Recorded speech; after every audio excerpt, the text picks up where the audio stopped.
Mesdames et messieurs, savez-vous quelle est cette plante sur la photo? C'est une plante à multiples facettes. À partir des feuilles de cette merveille, des produits artisanaux sont obtenus, comme des chapeaux, des paniers, des sacs, même des vêtements traditionnels et des cases traditionnelles. La forêt marécageuse qui abrite cette merveille constitue un véritable château pour ses environnants. Cette plante peut atteindre jusqu'à 25 mètres de haut, meurt après 30 ans. Ses feuilles sont très larges et ses fruits sont comestibles. C'est dans la partie nord-ouest de Madagascar que se concentre 80 à 90% de sa production mondiale. Quelle est donc cette plante? Personne ne connaît, mais c'est un palmier. C'est le palmier raffia, appelé scientifiquement Raffia farinifera.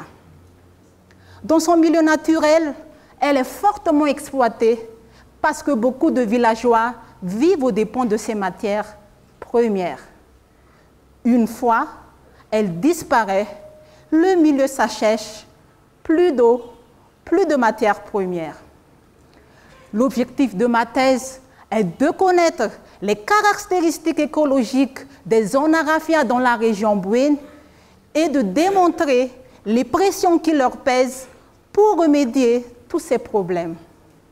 Pour ce faire, un inventaire et recensement des individus de raffia, adultes, jeunes, plantules, ont été faits dans 12 sites de la région Bouéne en essayant de déterminer leur régénération ainsi que les facteurs qui expliquent leur mode de vie.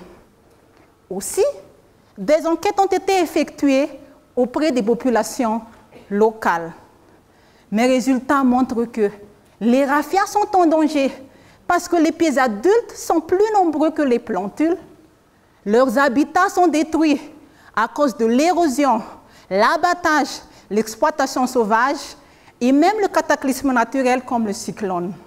Pour assurer la pérennité des zones à raffia face à ces pressions, la restauration en faisant participer les populations locales et leur formation sont les meilleures solutions. Il faut dire que, même si l'écologie du raffia est connue, il n'y a pas valorisation sans conservation. Toutes les entités du pays y sont concernées. Merci.